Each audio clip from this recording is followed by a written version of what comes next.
This is Module 2D, examples 1, 2, and 3 from packet pages 58, 59, and 60. Remember first to read the vocabulary on page 57 before you start working through the exercises. Example 1 is about areas under density curves. This graph on the right side is a histogram of the Iowa test vocabulary scores. The Iowa test is the name of a standardized test it's given. It's given in more states than just Iowa. So this data is from 7th graders in Gary, Indiana. There were 947 students total in the 7th grade. And so this smooth curve going over the histogram that you see here is what's known as the density curve, and it's drawn in to show the overall shape of the distribution. So if we got even more students, we would expect the shape to closer match the curve. Question A asks us to describe the shape, spread, and center of the density curve. So we can see here the curve is close to symmetric. The left and the right side are pretty well matched. The center of the curve, if we look where the peak is, looks to be a score of 7. Definitely the center is between a score of 6 and 8. And then the spread ranges from the lowest value, which looks like a score of 2, all the way up to the highest value, which looks like a score of 12 from the distribution. Question B tells us 100% of the 7th grade students are included in the histogram data.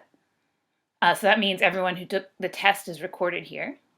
287 students had a vocabulary score of 6 or lower. So they ask what percent of students had vocabulary scores of 6.0 or lower. And then on your paper you can shade the bars representing this. So the first thing is we want to figure out 287 out of the total is what proportion or what percent. So we can check 287 out of 947 is the proportion 0.303 or 30.3% of students scored 6 or lower. When you shade on your paper, you start at the 6 and then shade in everything below that in the density curve of the histogram. That means all the scores down here in this range are lower than 6 or all the way up to 6, so you can include the line at 6. Question C asks what percent of students had vocabulary scores higher than 6? So we know 100% of students are included in the data, so we can say 100% minus 30.3%. That's our calculation from Part B. And so we know that 69.7% of students scored higher than 6.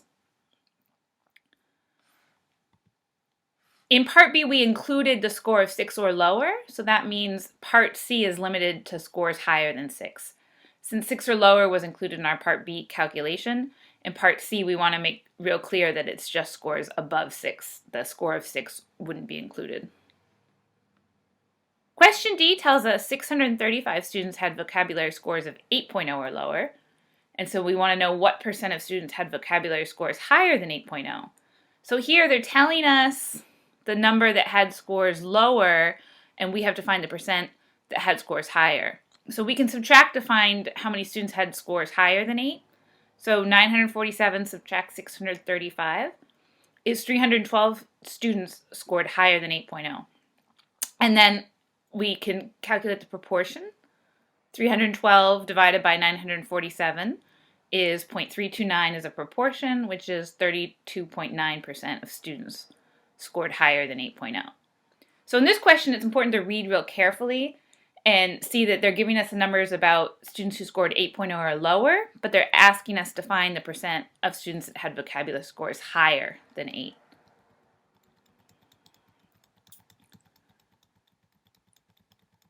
Example 2 on page 59 looks at areas under skewed density curves. So this graph is showing us the survival time in terms of days of guinea pigs from a scientific study. And so guinea pigs don't live very long. You can see most of the survival time is within 200 days. And this graph includes a histogram, the bars here, as well as a density curve up here fit to match the histogram data. And if we look at the density curve, it's got a strong right skew out here, meaning that a few guinea pigs live for a long time, but most guinea pigs live between 0 and 200 days. Over here on the right, we have the frequency table. So it tells us for each of the bars or the marks on the graph how many guinea pigs were falling into that survival time. So using the histogram bars, we want to count the total number of guinea pigs in the study. So we're going to count up these frequencies, which is the same thing as if we were counting the height of the histogram bars. On this graph, we don't have the y-axis, so we have to go with the numbers that are over here in the frequency table. So we add up those numbers, 32 plus 30 plus 4 plus 2 plus 1 plus 3 is 72 guinea pigs total. And now we want to use these histogram bars between 0 and 200 to count what percent of guinea pigs survive 200 days or less in part B. So the first histogram is from 0 to 100. The first histogram bar is 32 guinea pigs frequency. The second from 100 to 200 is 30 guinea pigs as the frequency count. So if we add up 30 plus 32, we see 62 guinea pigs survive 200 days or less. And then 62 divided by 72 is the proportion 0.861, or 86.1% of guinea pigs survive 200 days or less. So in this problem, we first figured out the proportion that matched these two histogram bars by adding up the frequency in both bars. And then we were able to convert the proportion to a percent.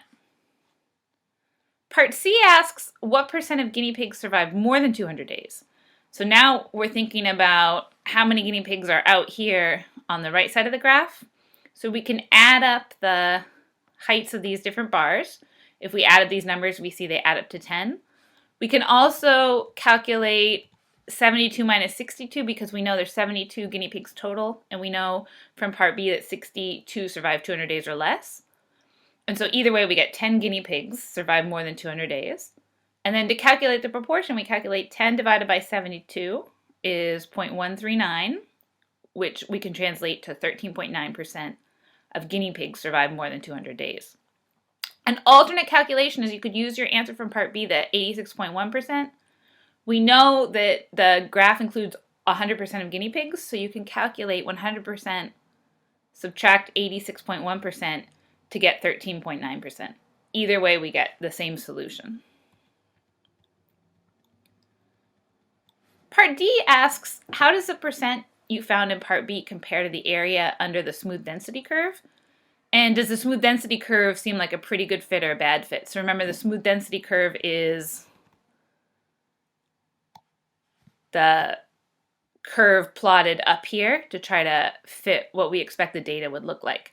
And this is something where if we had really narrow bars, maybe each bar went from 0 to 5 days, we would get a histogram that might better match a curve like this.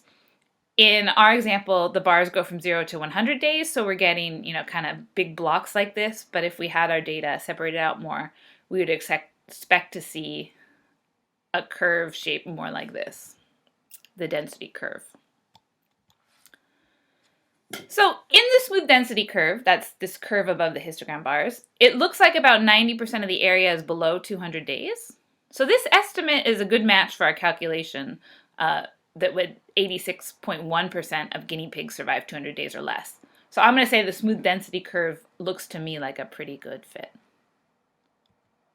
Okay, let's go on to example 3 on page 60.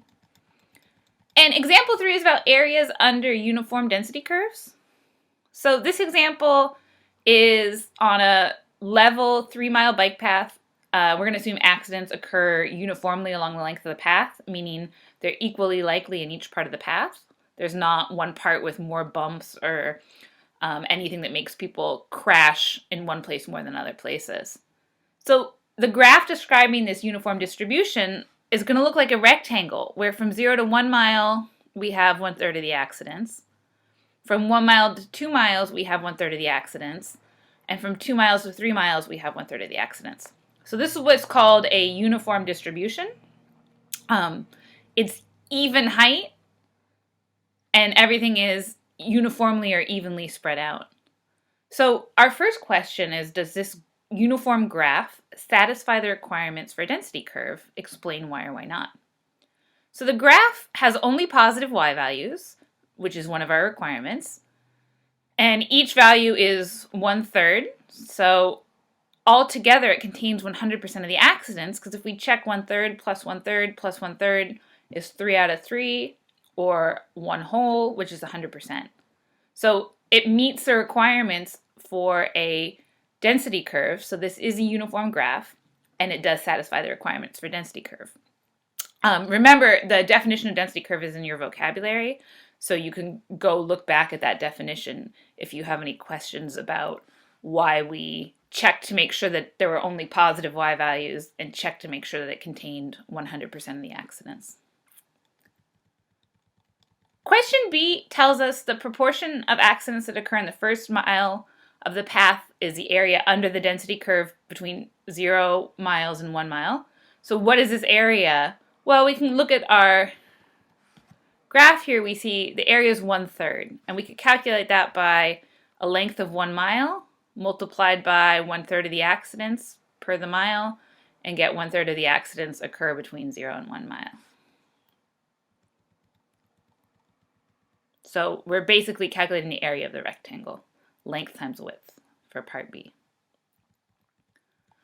Question C asks about Chandra's yard. So Chandra's yard adjoins the bike path between the 0.8 mile mark and the 1.1 mile mark. What proportion of accidents happen next to Chandra's yard? So first we have to calculate the length of Chandra's yard. So it's 1.1 mile minus 0.8 mile. So her yard is 0.3 miles long. And then we do an area calculation. So we're going to calculate that 0.3 miles. That's the length of Chandra's yard times the width, which is 1/3 accidents per mile. And we get 0.099999. So if we round it, that's 0.1 or 10% of accidents. So the question asks for what proportion. So when they ask for what proportion, we want to be sure and give our answer in decimal form. So about 0.1 of the accidents happen next to Chandra's yard. And then question D asks what percent of accidents happen next to Chandra's yard. So we can take our proportion 0.1 and translate it to percent, which we actually already did in our solution up here. So we can say about 10% of the accidents happen next to Chandra's yard. Using a calculation from part C, we can see the proportion 0.1 is 10%.